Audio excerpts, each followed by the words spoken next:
उत्तर प्रदेश के पूर्व मुख्यमंत्री रहे अखिलेश यादव सहित कई अन्य नेताओं के बेहद करीबी रहे वरिष्ठ आईएएस अधिकारी दीपक सिंघल पर अब जांच एजेंसी इनकम टैक्स का रडार पर ला रखे हैं। कभी बेहद तेजतर्रार अधिकारी के तौर पर चर्चित रहे आईएएस अधिकारी सिंघल को इनकम टैक्स की टीम ने पूछताछ के लिए सम्मन भेजा है और लखनऊ स्थित दफ्तर में पूछताछ के लिए बुलाया है। बता दें कि 1982 बैच के आईएएस अधिकारी रहे दीपक सिंघल उत्तर प्रदेश के मुख्य सचिव पद पर भी रह चुके हैं। उत्तर प्रदेश के कई जिलों में लंबे समय तक कार्यरत रहने के बाद 2 साल 2016 में मुख्य सचिव पर तैनात हुए थे। उत्तर प्रदेश में सरकारी योजनाओं में सेंध लगाने वाले कई भ्रष्ट ब्यूरोक्रेट सहित अन्य अधिकारी कर्मचारी और बिचौलियों के खिलाफ हुई इनकम टैक्स की कार्रवाई द्वारा इसी साल जुलाई में ऑपरेशन बाबू साहब के कोडवर्ड के एक विशेष ऑपरेशन की शुरुआत की गई थी, जिसके अंतर्गत कई भ्रष्ट अधिकारियों के खिलाफ इनकम टैक्स की कार्रवाई चल रही है। इसी मामले में तफ्तीश के दौरान कुछ अन्य आरोपी अधिकारियों को हवाला कार्रवाइयों से आईएएस दीपक सिंघल से संबंधित कुछ महत्वपूर्ण इनपुट मिलने के बाद उनकी सत्यता की जांचने और पकड़ने के लिए दीपक सिंघल को पूछताछ के लिए सम्मन भेजा गया है। हालांकि सूत्र बताते हैं कि इनकम टैक्स को हाल ही में कई सबूत और महत्वपूर्ण दस्तावेजों की कॉपी बरामद हुई है।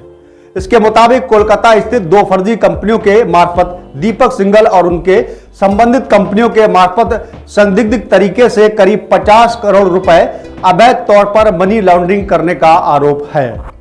इनकम टैक्स के सूत्र के मुताबिक इस ऑपरेशन बाबू साहब के तहत पिछले कुछ समय पहले की गई छापेमारी के दौरान कई शैली कंपनियों के बारे में भी जानकारी दस्तावेजों को जब्त किया गया है। लेकिन इस शैली कंपनियों का वास्ता किन किन अधिकारियों और कर्मचारियों के साथ है, उसका प्रयोग दुरुपयोग कैसे किया जाता है, इस मामले में आगे पड़ताल की जा रही है। इनकम टैक्स के वरिष्ठ सूत्र के मुताबिक आईएएस सिंघल द्वारा करीब 50 करोड़ की अवैध तौर पर अर्जित रुपयों की दिल्ली, आगरा, नोएडा स्थित कई प्रॉपर्टी डीलर और कंपनियों के साथ मिलकर उससे रियल एस्टेट सेक्टर निवेश करने का मामला सामने आया है, जिससे पूछताछ के दौरान इनकम टैक्स की टीम तफ्तीश कर रही है। इनकम टैक्स की टीम को छापेमारी के दौरान कई महत्वपूर्ण दस्तावेज और सबूत मिले हैं, जिसकी विस्तार से तफ्तीश करवाई जा रही है। सूत्रों की अगर माने तो छापामारी के दौरान कई अन्य आरोपियों बिचौलियों के पास से कई ऐसे सबूत मिले हैं कि कुछ हवाला कारोबारियों के साथ कुछ सरकारी अधिकारी लगातार जुड़े थे और उनके कनेक्शन का फायदा भी उठा रहे थे। हवाला कारोबारियों के द्वारा कुछ करेंसी का नंबर भी दिया गया है, जो पैसों के लेन देन के कोडवर्ड के तौर पर प्रयोग किया जाता है। इसके साथ ही इनकम टैक्स के सूत्र बताते हैं कि छापामारी प्रक्रिया से बचने के लिए, फोरेंसिक ऑडिट प्रक्रिया से बचने के लिए कई अन्य अधिकारियों को बिचौलियों से उचित ट्रेनिंग करवाई गई थी।